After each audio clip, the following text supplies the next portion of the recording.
Hi, everyone. Good evening, good afternoon, and good morning to everyone. We're going to get started now, respecting that everyone has busy days and times ahead, and we're grateful for everyone who's joined. So we hope wherever you are today that you and your loved ones are healthy and safe. I'll turn on my video for a moment. My name's Kaya Sahatori, and I'm with IPPF and a chair of the the Emergency Preparedness and Resilience Working Group. We're really happy to have you here today for the discussion on preparedness, who is responsible. It's part of the IAWG webinar series on sexual and reproductive health and rights across the humanitarian development nexus. As we're coming from multiple zones, I will turn off my video now, but I just wanted to say hello. Before we get into the substance of the series today, I'm just going to give a bit of overview of how the session will be and a bit of housekeeping. Next slide, please. Great. So we've allocated just over an hour for this so we can have enough time to go into the Q&A, and we've got 3 panel presentations, then the discussion, and then we'll briefly introduce around the IAWG Emergency Preparedness Working Group and how you can join. Great, next slide please.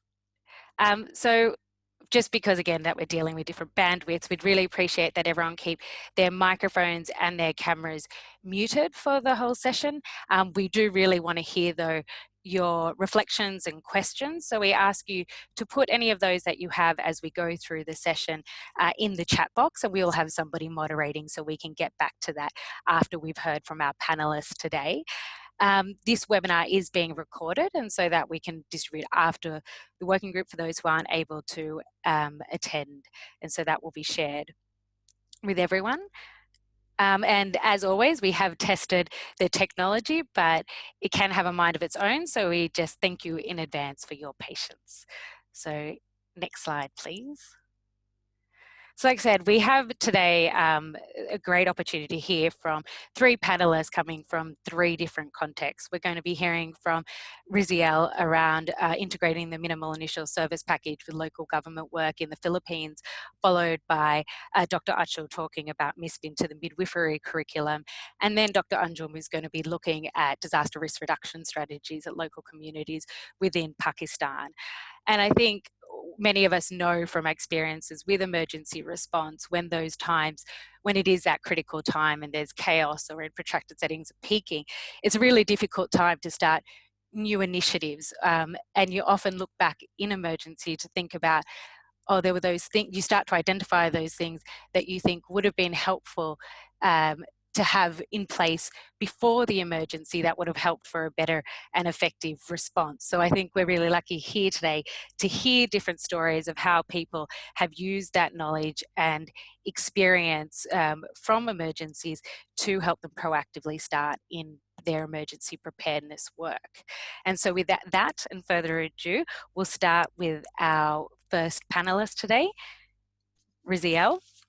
So Riziel was a youth volunteer actually at the time Typhoon Ondoy devastated parts of the Philippines, and that really activated her to be an SRH advocate and start her work and being involved in other emergency responses. To that, she's become the humanitarian focal point at the Family Planning Organization of the Philippines. Over to you now, Riziel.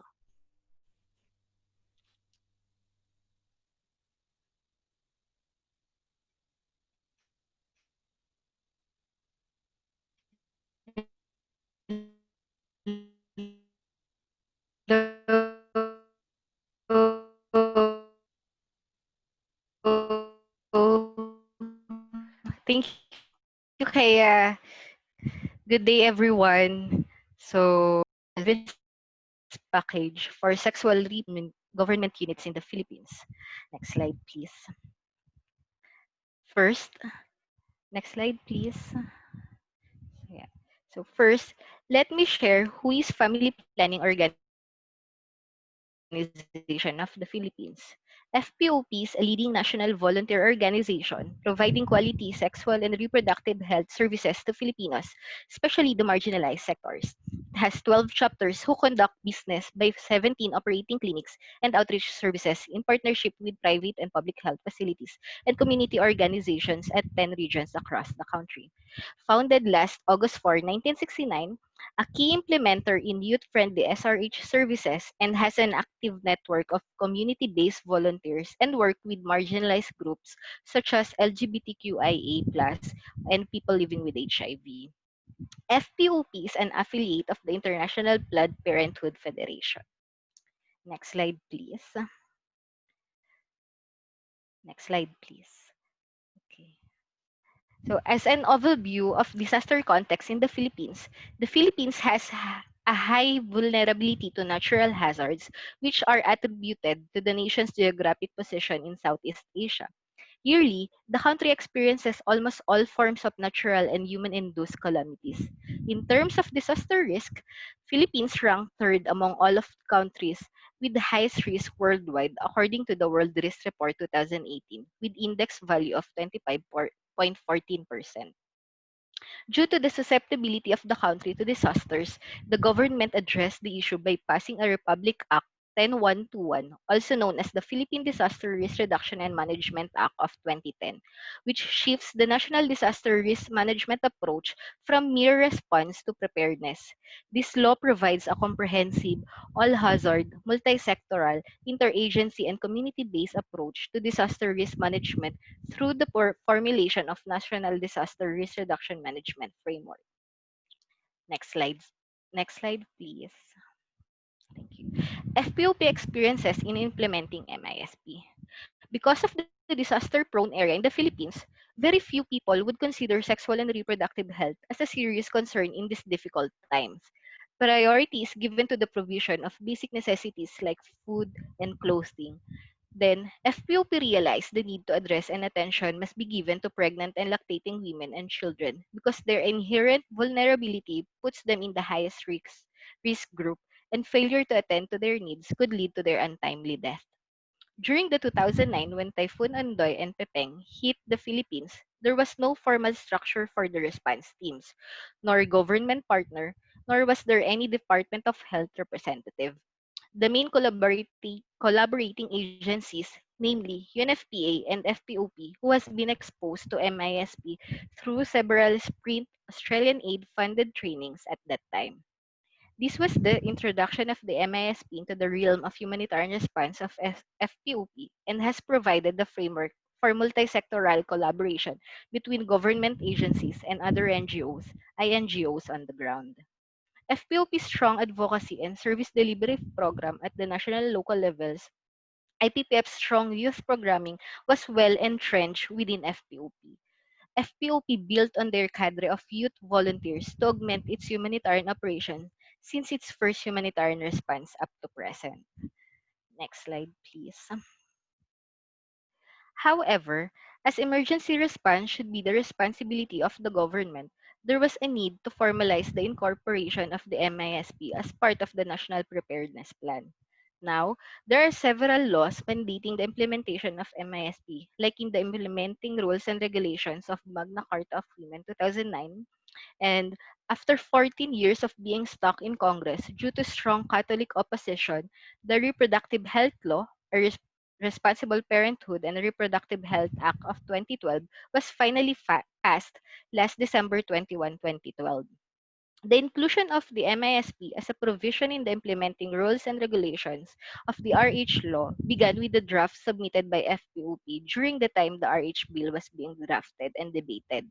Due to some challenges that led the provision on MISP being inadvertently omitted from the final approved version of the law, the FPOP then had the idea of drafting a provision on MISP to be included into the implementing rules and regulations of the RH law. Under these implementing rules and regulations, uh, law entitled Maternal and Newborn Healthcare in Crisis Situations states that local government units, and the Department of Health shall ensure that MISP-4RH, including maternal and neonatal health care kits and services as defined by the DOH, shall be given proper attention in crisis situations, such as disasters and humanitarian crises. The provision of MISP in the law has significantly influenced much of the subsequent government actions related to MISP. Thus, Administrative Order 2016-0005 of Department of Health was approved. This administrative order spells out the mechanisms for the implementation of MISP for SRH in the country. Following the Joint Memorandum Circular Number 2017-001 of the Department of Health, Department of Interior Local Government, and Office of Civil Defense. This circular aims to set the guidelines that will ensure the implementation of the MISP for SRH during emergencies and disasters at national, regional, and local levels, and its integration in the national and local disaster risk reduction and management plans. While MISP for SRH is already a national policy with the DOH leading its implementation, majority of local government units are unaware about this national policy. Hence, the need to popularize the policy and orient the LGUs about it to get their commitment and support for its implementation without local government engagement, policies can sometimes not be implemented due to lack of local knowledge and understanding. And given the decentralized structure of local governance in the Philippines, some national policies may not be considered as priority program.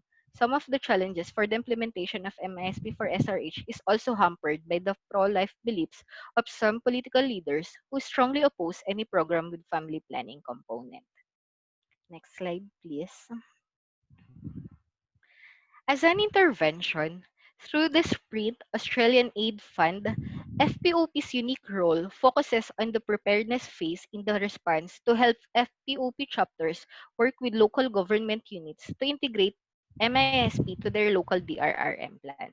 Some of these chapters that are identified as disaster-prone area, thus the need to integrate MISP for SRH in their local DRRM plan, are Pangasinan, Cavite, Sorsogon, and Masbate, all of which are situated in Luzon.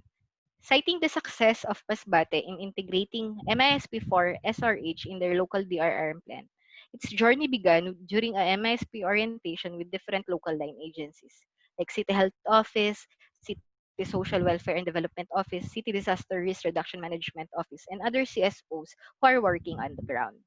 During the orientation, we realized only a few had heard the word MISP and very little knew about MISP implementation.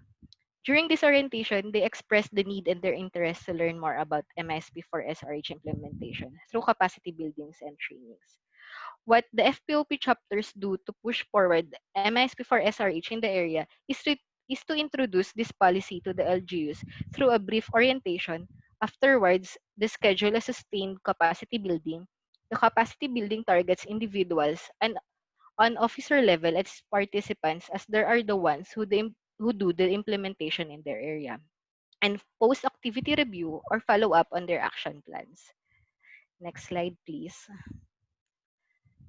So, as successes we have had, the coordination and discussion of MISP for SRH in LGUs would not be successful if it weren't for that strong and established partnership of FPOP chapters in their respective local government units. Having local partners with established relationships discuss the need for policy change allows for trust. A key success in Masbate Plan was having the local disaster management officer attend the MISP orientation as he had never heard of MISP before our training. He is more of a DRR and a humanitarian generalist. The MISP orientation also happened 9 months before the LGU disaster management plan was to be updated, so it gave the officer ample time to work with FPOP after to integrate SRHR and MISP into the plan. Again, going back to Masbate, one of our chapter, One of its successful outputs is the inclusion of Masbate chapter in the local DRRM council, which paved for a civil society organization to have an opportunity to have a voice and be heard when it comes to planning for a sexual and reproductive health during humanitarian crisis, together with Red Cross. Another successful output is the commitment of the LGU to include MISP for SRH in their local DRRM plan. With this, LGU provided funds to conduct barangay awareness sessions on MISP for SRH. Another activity was the preposition of hygiene kits for their area. Next slide, please. As our next steps and recommendations, FPOP will continuously conduct a step-by-step activity and plans to roll out this in other chapters and are looking to resource mobilize from the complementary partners like government, UN agencies, and other CSOs. FPOP aims to provide this kind of setup in helping LGUs institutionalize MISP for SRH by getting their commitment to buy for the establishment of MISP for SRH as part of their DRRM plans. While national level advocacy is integral for things to move forward, sustained local follow-up to ensure that local partners and governments understand the laws is key to ensure implementation and for policy to go into practice. And that's all. Thank you so much. Thank you so much, Raziel. It was great to get a sense of that timeline of the work that you've been doing within the Philippines and hearing how that national law helped provide something to take at that local government unit and the role civil society can play in popularizing things like that. So thank you. We're now going to go to our next speaker. Next slide, please. Yeah, to Dr. Achu. Dr. Achu has over 30 years experience in reproductive, maternal, newborn, child and adolescent health issues. And he's worked across the peace development and humanitarian settings, what we call the triple nexus. He's worked across different places like Somalia and Madagascar, and he now serves as the Chief Technical Advisor at UNFPA in the Democratic Republic of Congo for the RNMA-CH unit. If you'd like to say hello, Dr. Achu, and over to you. Thank you. Thank you so much, Kea. Hello, good evening to everyone. Good afternoon, good morning. Hi, we can hear you well. Okay, that's nice. So I'll be sharing with you our journey on integrating the minimum initial service package into the national midwifery curriculum for pre-service and in-service training in DRC. Slide, please. Just to give you a little background of DRC, which is a large and complex business unit. When we talk of DRC, we're actually talking of a country which is about 5 times the size of France, 80 times the size of Belgium, a country which has had protracted crisis for over 20 years. It has its own fair share of natural disasters, volcano, floods, droughts, man-made disasters, epidemics. We are actually battling with 11th episode or outbreak of Ebola. Cholera lives with us. Polio, measles are still very predominant. There are, of course, issues of governance, rule of law, poverty, food insecurity, you name the rest. All of that is a combination of DRC. Slide, please. Like I mentioned, DRC is a perfect example of a triple nexus. We actually work in development, humanitarian, and we are also trying as much as possible to contribute to peace building and building better. Slide, please. Slide, please.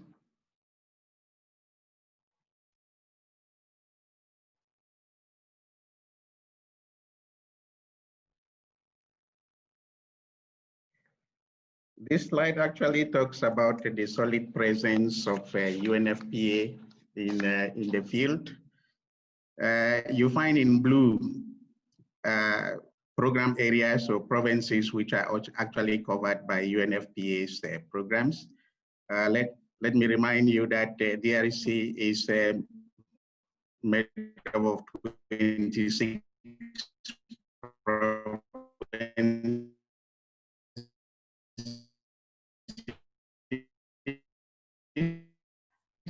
Dr. Achu, we're just having a little difficulty with the sound. Do you want to try turning off the video? Just starting from the slide.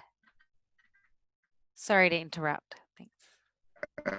Has a lot of presence, small, the situation on the ground. But okay, no problem. Is that better, please? Great, thanks.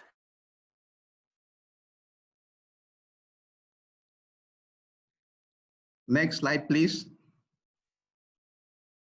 Yes, so actually our experience working with the IAWG, TPI, WHO and partners to integrate MISP into the national midwifery curriculum for pre-service and in-service training in the Democratic Republic of Congo is actually concentrated, like you will see on the map, in 3 areas, which we call Kasai. I actually tried to use some crosses there. And also on this map, I tried to put the current situation of midwifery training schools in the country, colored a little bit in orange, scattered around, just to give you an idea. And to say that, next slide, please, to say that this program actually fits perfectly well with UNFPA's 3 transformative results, which have to do with ending preventable maternal deaths, ending gender-based violence, and ending unmet need for family planning. Next slide, please.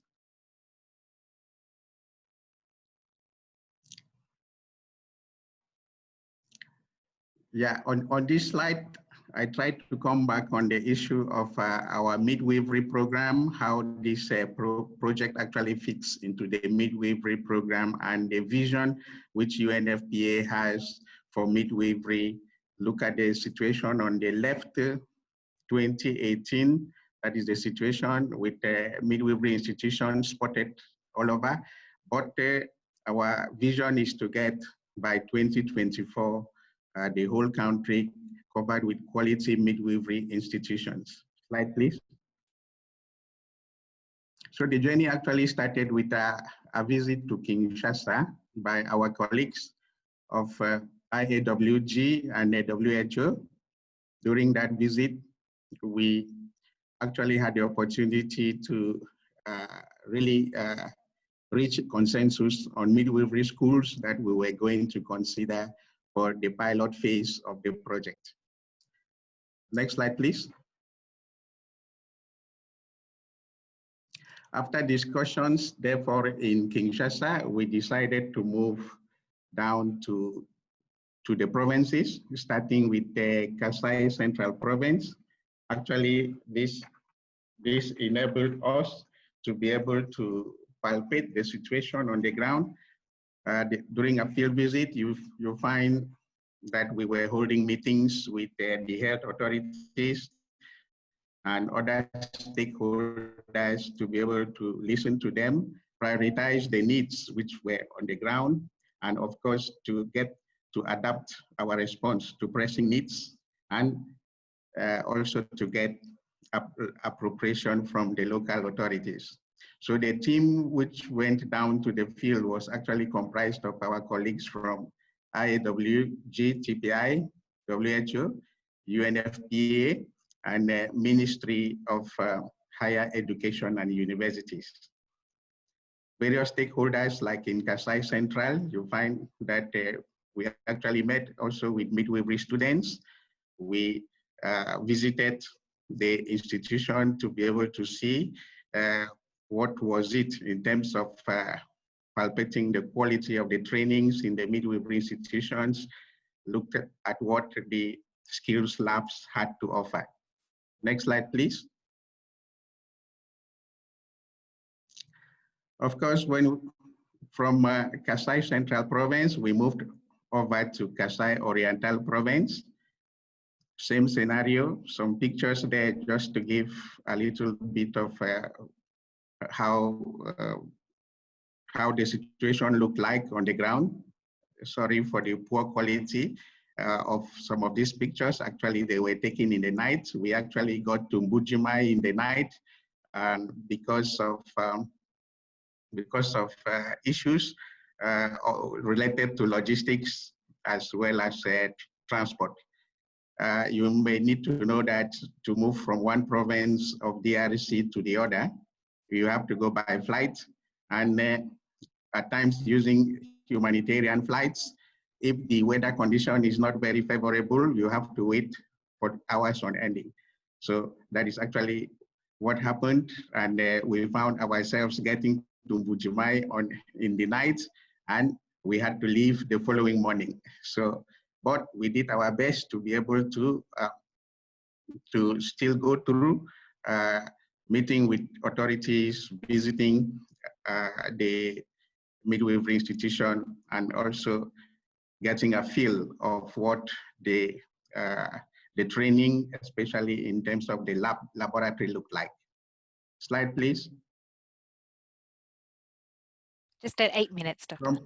From Kasai province, we moved over to, from Mbujimai, we moved over to Kasai province. A few slides there just to give you, to tell you a little bit how the classrooms looked like in this province. Slide, please.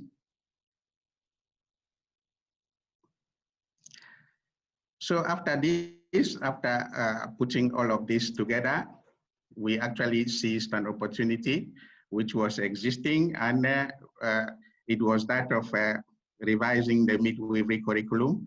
So we took the opportunity to bring together the steering committee of midwifery training institution at the national level, hold national workshops, and this actually led to the revision of the midwifery curriculum, integrating minimum initial service package. Next slide, please.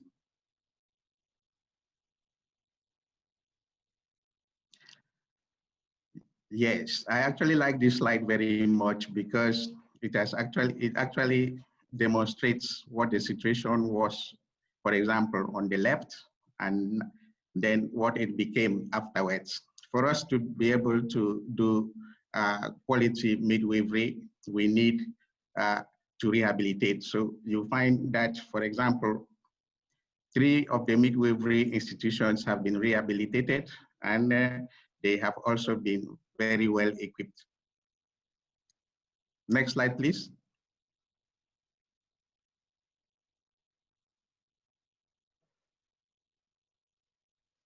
After that, there's a lot of capacity building, which this program has enabled us to achieve.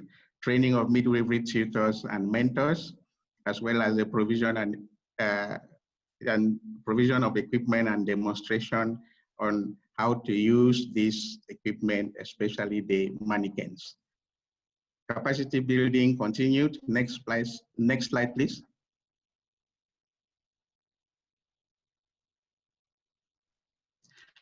Capacity building actually continued with the training of a first pool of humanitarian midwives. This is an experience which is very much particular to DRC, because we ended up, we realized that in some of the very hard to reach areas, you will not find midwives. So midwives with competent, who were sufficiently competent to be able to deliver. So we proceeded to training our first pool of humanitarian midwives, who have actually revamped and redynamized the UNFPA's humanitarian work. Next slide, please. Yeah, at 10 minutes. Thanks, Dr. Achu. Okay, fine. I am on my last slide, and actually just to share with you what we feel are some of the strategies to be able to rely upon, so that we can be able to reach our objectives. Field visits, like I mentioned, were used to be able to adapt response to pressing needs. get local appropriation. We seized opportunities. We were able to capacitate through rehabilitating, training, and mentorship programs followed by supervision. We now have in place monitoring and support mechanisms. The idea is always to listen, to encourage, to support midwifery students as well as midwives in the various localities. Thank you very much. Thank you so much, Dr. Achu. And it was really interesting to hear about the targeting process, but also this initiative that goes to serve strengthening the health system resilience there, as well as preparing for when there are peaks and things in the context. So a great example of that nexus work. Thank you. Over to our next presenter, which is Dr. Anjum. Dr. Anjum has over 20 years of experience, 25 years of experience working in sexual reproductive health, and she's worked across different areas in Pakistan on disaster contexts, both with natural disasters and refugees as well, and is one of our great MISP master trainers and has trained many different parts of the community. Over to you, Dr. Anjum.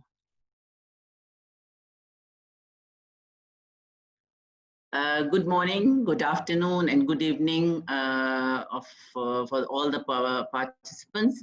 So I will be presenting, I'll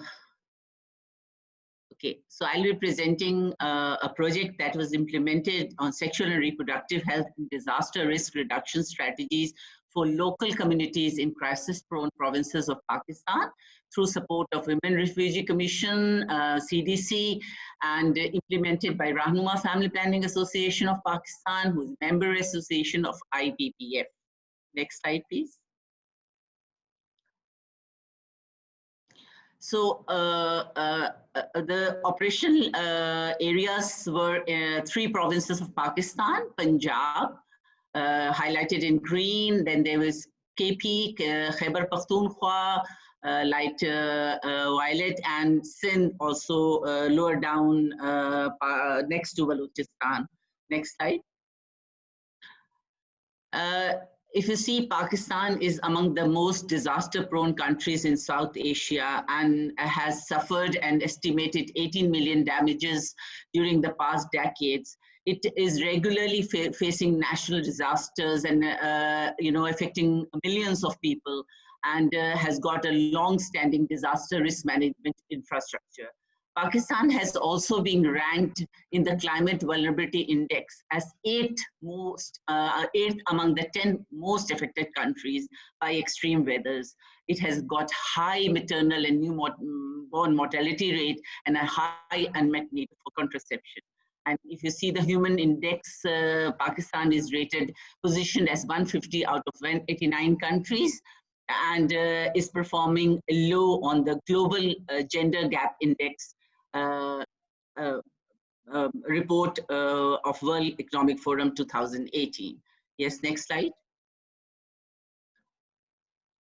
We have got a disaster risk management structure that is at the federal level as well as the provincial level, and we have got a National Disaster Management Council at both the level, which is looked after by National Management Authority, a Disaster Management Authority. And if you see that it's an it's look after the Provincial Disaster Management Authority also in the provincial level, and it goes down to the District Disaster Management Authority, and the community is linked with the District Disaster Management Authority. So the federal as well as the provincial level is looking after all the crises that happens in Pakistan. If you see on the right side, it's an earthquake that happened in 2014 in Balochistan, and it's below it's a flood that is affecting in 2010 and 2014 and 2012. Next slide.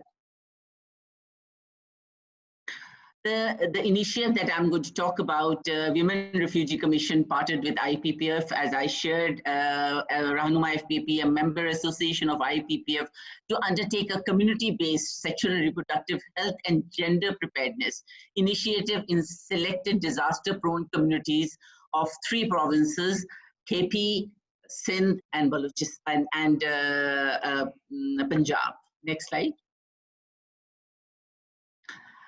There were three objectives of this initiative: building the community level health force in all the 6 union councils of 3 provinces, so that they can respond to the SRH risks and using the WRC UNFPA facilitator kit manual community preparedness for reproductive health and gender. And the other objective was to work with the district and community partners to implement the action plan prepared by the community and to train them how to improve the community preparedness for sexual and reproductive health and building the SRH resilience. And third objective was to develop the evidence-based and tools that incorporate SRH and gender into disaster risk management and to ensure that RH is integrated in DRM in Pakistan. These were the 3 objectives of this initiative. Yes. Next, please. These are the project locations that I talked about: 3 provinces, KP, Punjab and provinces. In this we covered 5 districts, 3 districts, Naushera in KP, Muzaffargarh in Punjab, and Badin in districts, provinces Sindh. And each districts we covered different union councils. Like in district Naushera we covered Pir Sabak, Naushera Kala, and Chowki Mamres, and union council Doaba and Mudarabad in Punjab, and Tarari in Sindh province. These were the union councils that were made part of this initiative. Yeah. Next slide, please. The methodology that we used was we used the WRC UNFPA facilitator kit manual on community preparedness for reproductive health and gender into the Pakistani context, and adapted it and used it to conduct a TOT, and that was supported by WRC, FPAP, invited representatives of the government at national national level, representatives from all the 3 provinces. And let me share that the public sector very actively participants from UN agency, law enforcement agency, and Rescue 1122. They are the frontline responders in Pakistan, as well as NGO, non-government organization attended, and there were 24 participants for this TOT. And then the next was the cascade training, and they were designed to equip the local representatives of all the 6 union councils to utilize and build upon the community capacity to prepare and respond to the risk and inequities faced by women and girls within the framework of minimum initial service package, and all the priority activities were built into it. Yeah, next slide, please. Population Welfare Department, let me share, Rahnuma Family Planning Association is working very closely with the government in all the provinces of Pakistan, and in all the 3 provinces, the Population Welfare Department took the lead and held quarterly meeting in their offices, where community members who were part of our activity and action planning were attending the meetings, and they discussed the modalities to overcome the challenges that they face in the community. And also under supervision of FPAP, community action plans developed under union councils contain all the 3 priority actions plan to improve risk-related activities, with responsibility given to a persons, with indicators of success and methods of measurements were done to see whether these action plans really are implemented and can be measured later on. Next slide, please. Some of the action plans developed were, the community people developed a reference system for SGBV survivors. In Pakistan, talking on GBV is a big challenge, and these community ownership, these community people helped us to develop the reference plans. Then they introduced a birth plan for all pregnant women, so that they then can prevent the 3 delays, is something that was introduced in our community action plan. Then the provision of clean delivery kits to visibly pregnant women, and then awareness on menstrual hygiene and emergency contraception was also made a part of the action plan. Availability of emergency contraceptive pills and dignity kits to women and girls. And the interesting part is that a blood group, donor group was formed by the young people. And the young male and female youth, they made a blood donor group. And even later on, this donor group is is there to donate wherever there is emergency needed, and especially in disaster situation, like even in COVID, you know, a lot of people talked about it, that they are there. Then males community members group on STI and HIV, because this is something that is not being talked about. But through WISP activities, we sensitize the male groups, and also availability of condoms by the identified spots by the community, because you know, it's not very easy to distribute condom, but the community helped us to identify the spot where the condoms were kept. Next slide, please. Just 2 more minutes, Dr. Anjum. Thanks. Yeah, so impact was, we conducted a TOT, 300 community members were trained, 30 awareness session for 700 community members were conducted, and the impact was that we have got the service delivery outlets, and there has been a 20% increase in family planning services at these outlets. Next slide, please.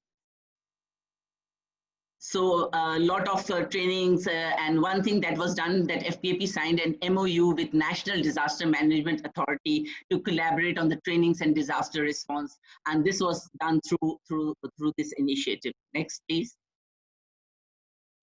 Some of the challenges, a lot of challenges are there, but you know, we worked on those challenges using the word of family health instead of sexual and reproductive health, and talking on sexually transmitted infection. You know, sensitivity is there. And then there was a gap of legal aid services for survivors. That was a big challenge in Pakistan, and high level of early marriages was seen in district Badin. Yes, next. So some of the lesson learned is that, you know, I can go into the next slide, that is same as Keechal. Next slide, please. Next slide. So the key messages that we can take is community is at the core of preparedness and resilience building is something we have learned. Investing in the local resources and capacity really pays back. Strengthening disaster risk governance to manage disaster risk is really needed there, and is something that can work very good in disaster humanitarian settings. Programming and monitoring go hand in hand as good practice for quality assurance. So last slide, please. Thank you so much. And you see the lower slide talks about the first line responder rescue 1122 team, and upper one is a community team. And one of the messages, resilient built in preparedness can save lives in stable times. Thank you so much. Thank you so much, Dr. Anjum, for that presentation. Really interesting to see how when you involve the community, you can identify preparedness activities that may not otherwise come up with, the diversity of partners involved.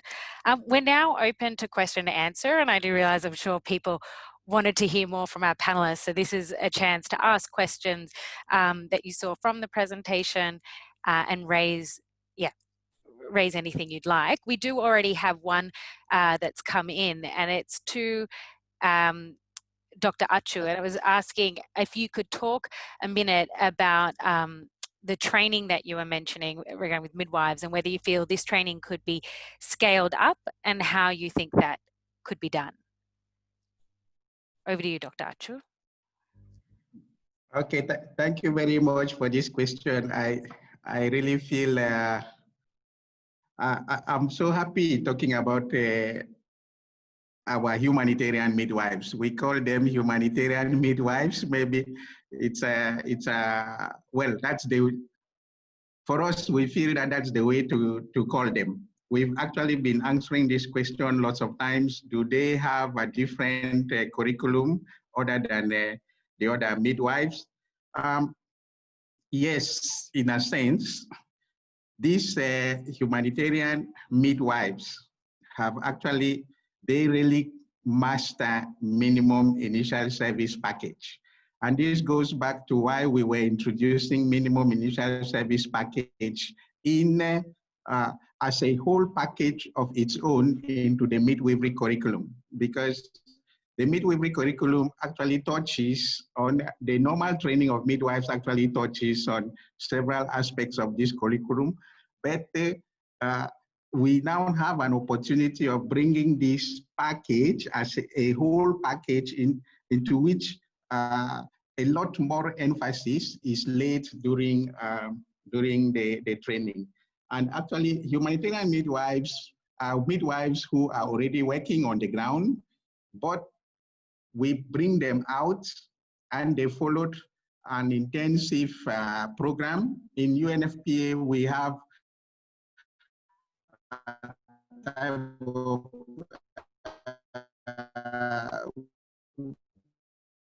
we have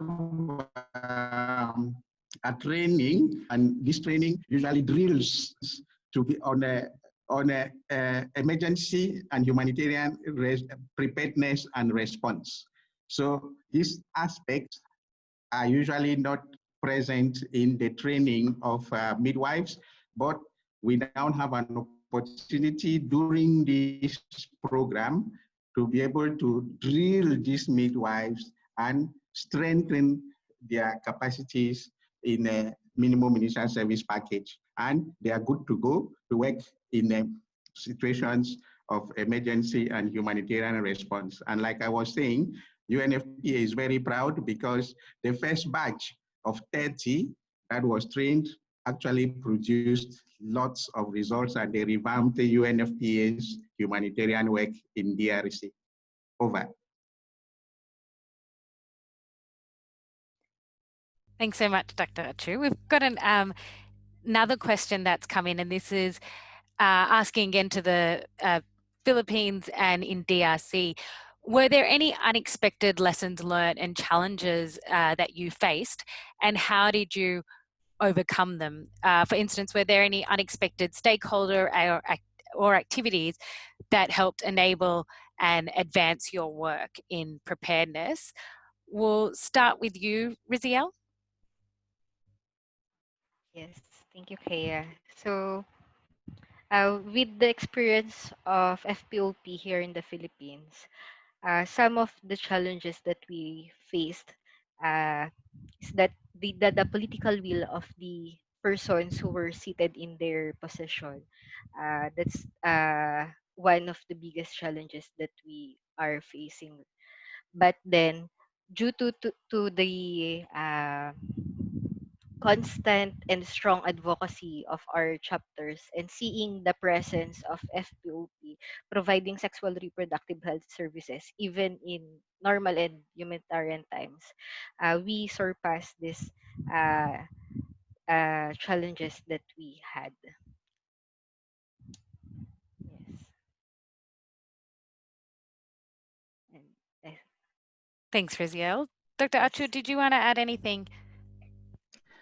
Okay, thank you very much. There wasn't a slide which I actually captured the challenges, but I talked about our challenges, which were mostly logistic challenges and things like that. But coming back to the program itself, going into a province in DRC, and I mentioned that some of these provinces are as big as some small countries, 5 times the size of France, for example. So going into a province and also selecting one institution to benefit from an intervention is usually not an easy task. So there is a lot, okay, that is a challenge in itself to be able to identify a facility which will benefit.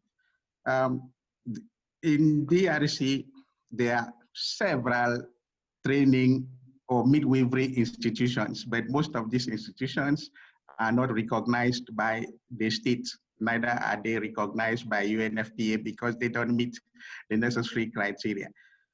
So when you come with a program like this one and you want to select one facility, it becomes a challenge to be able to actually get down, bring everyone to be able to accept that, yes, this is the facility or the institution which should be supported and not this other one.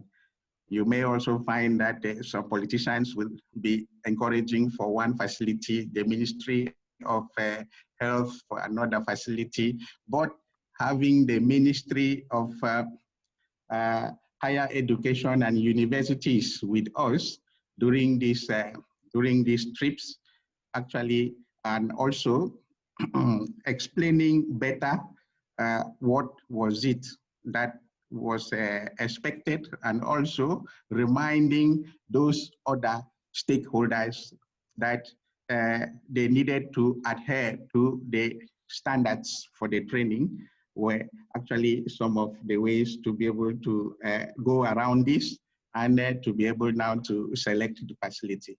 Now, the good news is that our work has become so good, so palpable. Another challenge is it has to be stepped up. Are we going at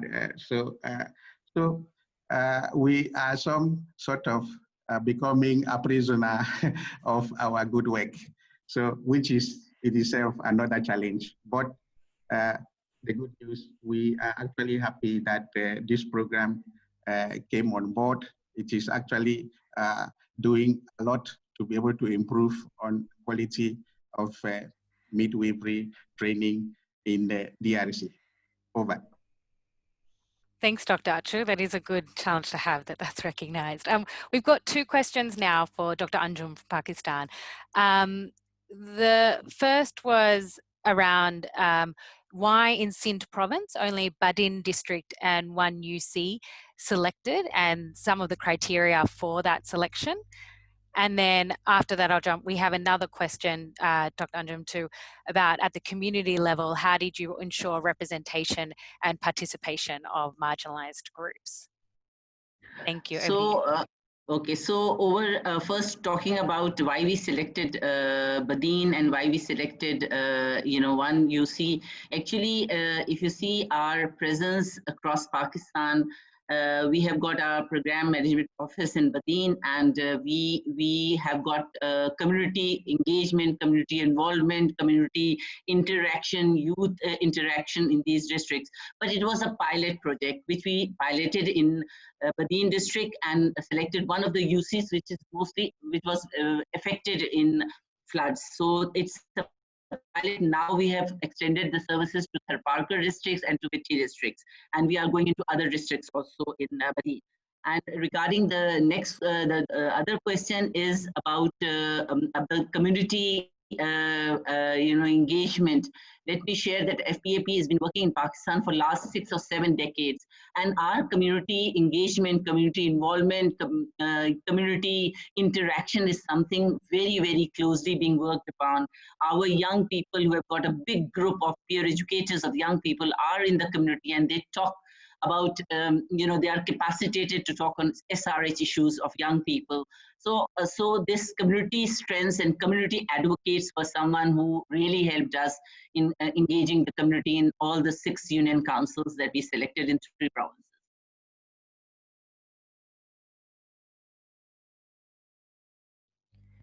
Great, thanks, Dr. Anjum. Sorry, just bear with me as some more questions are coming through.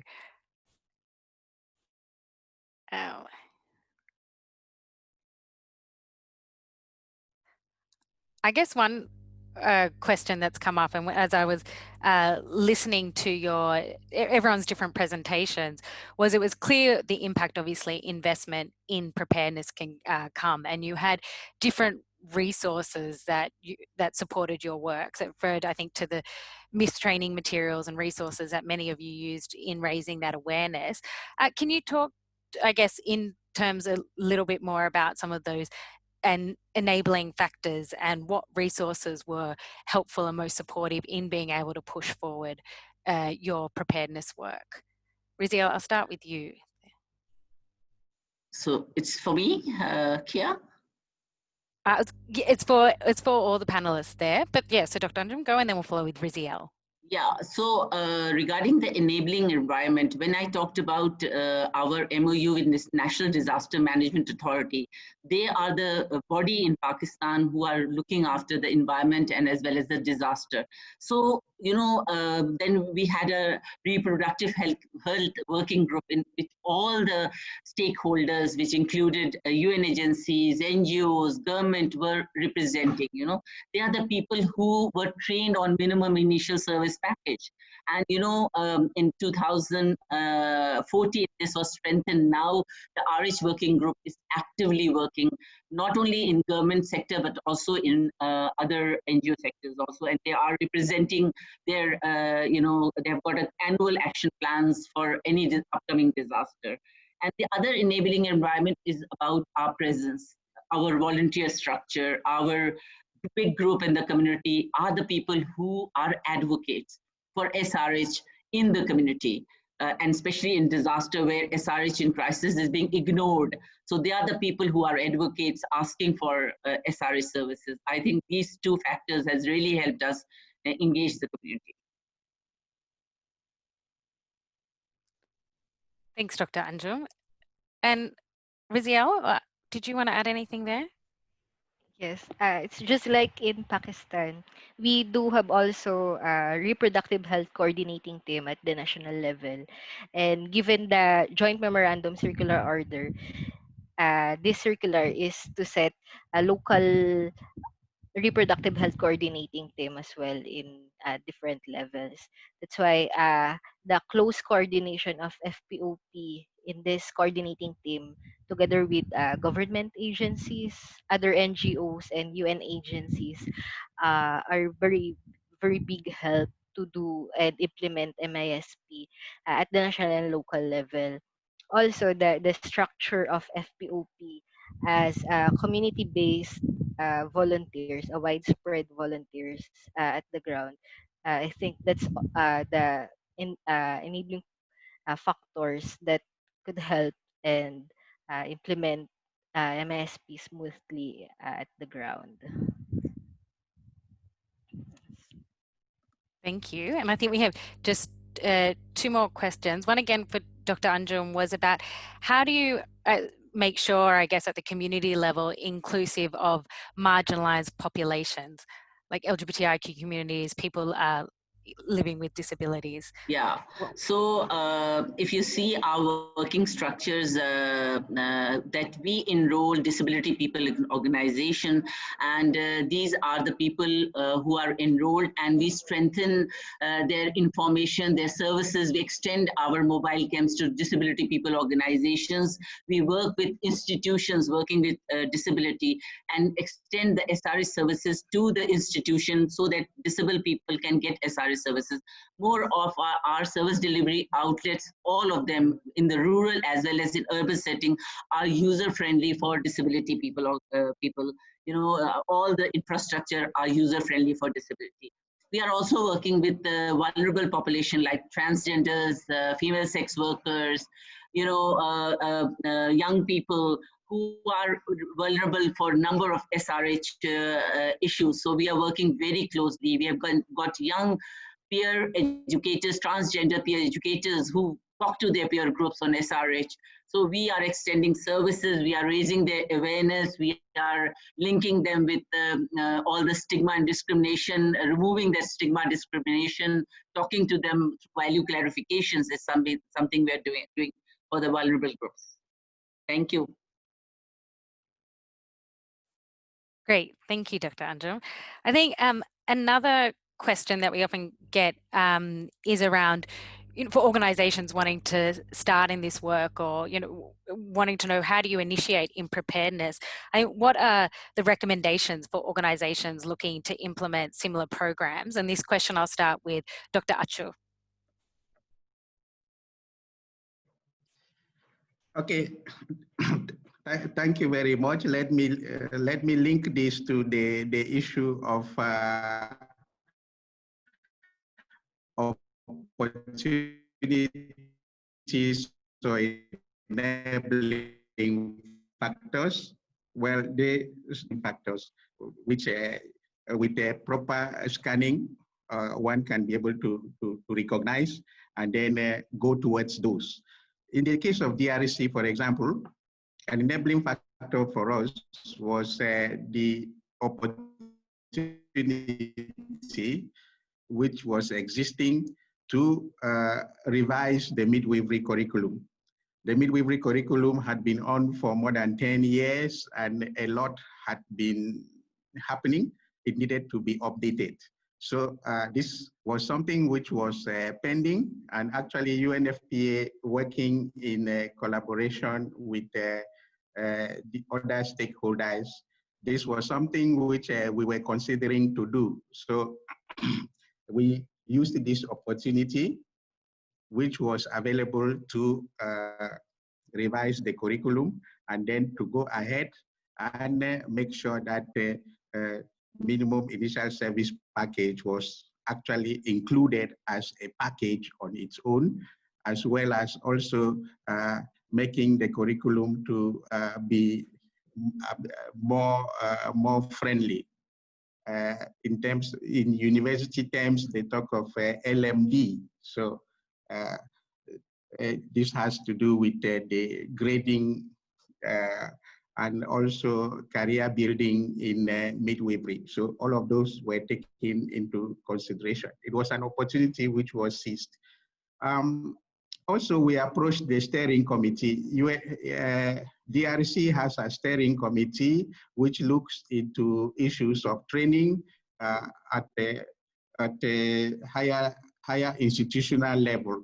And the one which is actually looking at the midwifery has to do with, it has stakeholders like the Ministry of Health, Ministry of Higher Education and Universities, and a whole lot of other institutions. So UNFPA is also member of this steering committee. So it was easy for us to be able to use the steering committee as an enabling factor. The Great. Midwifery Association, sorry, National Midwifery Association. Oh, okay. So yeah, well, yes, we could talk, I think, all day about this. But, Dr. Anjum and Dr. Yeah, did you have, or Riziel, have anything 30 seconds extra to add there before we move on? Sure. So for our recommendations, in every country, we have different context and situation. But then here in the Philippines, given that we have a national policy in implementing minimum initial service package, we still check how this policy is implemented at the ground. So the proactive way on how the CSOs, other NGOs, UN agencies will facilitate and see the implementation and the level of this at the ground.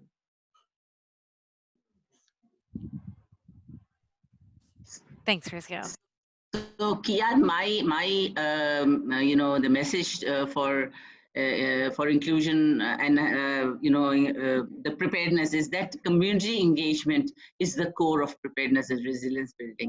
I think that is something needed by all of us to engage the community, to develop the ownership. Community knows what they need, what they have to prepare is something that has to be done, and especially investing in the local resources and capacity building of both public and private sector is something that can help us implement the package. Minimum initial service package is something we need to look into. By others, strengthening, the governance to manage the disaster risk is something that was part of my key message. Is something we can look into. Thank you. Thanks, Dr. Anjum. I think that's a great point to kind of transition into, because I think all of you have helped answer the question today about, preparedness, who is responsible, and highlighted the diversity of actors that are involved, looking contextually at our situations and finding those entry points and realizing this sometimes divide we talk about, a development and humanitarian, which doesn't necessarily always exist at the country level, because actors are working across both to strengthen existing systems as well as for preparedness work. So thank you for that. We're now, because we want to continue this discussion, and one of the ways we are continuing the discussion around emergency preparedness is through the Emergency Preparedness and Resilience Sub-Working Group. So I'm going to hand over to Sandy now, Sandy Krause now, who is an active member of the working group, to talk about the objectives and how you can join. Over to you, Sandy. Thank you so much, Kea, and thanks to the presenters for their excellent presentations. Yes, I'm going to just talk briefly about the Emergency Preparedness and Resilience Subworking Group. It's a new IAWG subworking group. It was formed in mid to late 2019 in response to the growing scale of humanitarian need and the critical importance of preparedness to mitigate the impact of emergencies through more timely and effective response, as well as the ongoing work of many IAWG members to advance preparedness for sexual and reproductive health. This subworking group reinvigorates work that was started on emergency preparedness for sexual and reproductive health through the United Nations International Strategy Reduction, disaster reduction, I mean. It's now the UN Disaster Risk Reduction, or UNDRR, thematic platform for emergency and disaster risk management for health. When this group was started in 2010 by the Women's Refugee Commission and the World Health Organization. So still, as emergency preparedness is still a relatively new and emergent area in sexual and reproductive health, the subworking group's objectives are centered around supporting connectivity and building knowledge for sexual and reproductive health emergency preparedness at local, regional, and global levels. So with that, the subworking group aims to advocate for the importance of preparedness in various forms across the humanitarian and development axis. And as we saw in today's discussion, diverse stakeholders have a role to play in ensuring diverse contexts are prepared to meet the sexual and reproductive health needs and rights of affected populations in the event. So the working group also works to identify available and needed resources and efforts to support preparedness efforts at different levels. Currently, there are multiple resources in progress among subworking group member agency, including an emergency preparedness toolkit for sexual and reproductive health, assessment tools to capture community capacity and needs, a readiness to implement the MISP at the national level, policy documents, and supply chain preparedness resources. So the working group also works to support its members and works in tandem and collaboration with other subworking group members, IAWG subworking groups, including the Minimum Initial Service Package or MISP subworking group and supply chain working groups for preparedness resources. So we aim to support subworking group members, additional subworking groups, and the subworking group is very interested to continue connecting with actors working in the space who are interested in initiating preparedness activities for sexual and reproductive health. You can find out more information about the Emergency Preparedness and Resilience Subworking Group, the IAWG group, at the link below, or you can be in direct, I don't know if the slide really includes us, you can be in direct contact with Lily Jacoby at the Women's Refugee Commission. Lily, maybe you can pipe in and just put your email. It's lilyj@wrcommission.org. So please do be in touch with us if you want to, if you're interested in this work and you want to learn about more resources, you want to join the subworking group. Thank you so much. Thank you so much, Sandy. And I see some of the attendees have also started sharing, Dr. Shadia, about some of the work that they're doing in their context. And we do really want to hear about this. So I think Lily had sent a survey to people who had registered, which we'll resubmit with the presentation. So it'd be great if you can take a few minutes to complete that so we can also learn from others working in this field about what's needed and how to take it forward. So this comes to a conclusion for our webinar today. We've had a request from one of the panelists if everyone can briefly turn on their cameras so we can just say hello in this time of COVID and just take a screenshot. And while people are doing that, just to give a really big thank you to some members of the working group that have helped pull this together. Obviously the excellent panelists for the IAWG meeting, as well as Lily, Santa Claus, Cheryl, and Lorelei, and many others who have been contributing for this.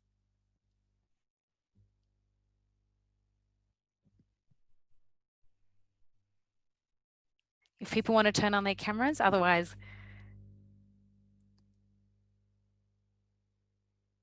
Thanks so much, Kea. Thanks, everyone. And for organizing the panel. And again, to the presenters, they were just excellent presentations. Thank you. Thanks. Thanks a lot. Thanks, everyone. Thanks, Josie. Thanks, everyone. Thank Anna. you. Yeah. Thank you. Have a great day. Thank you. Goodbye. Bye. Bye. Bye-bye. So much. Bye.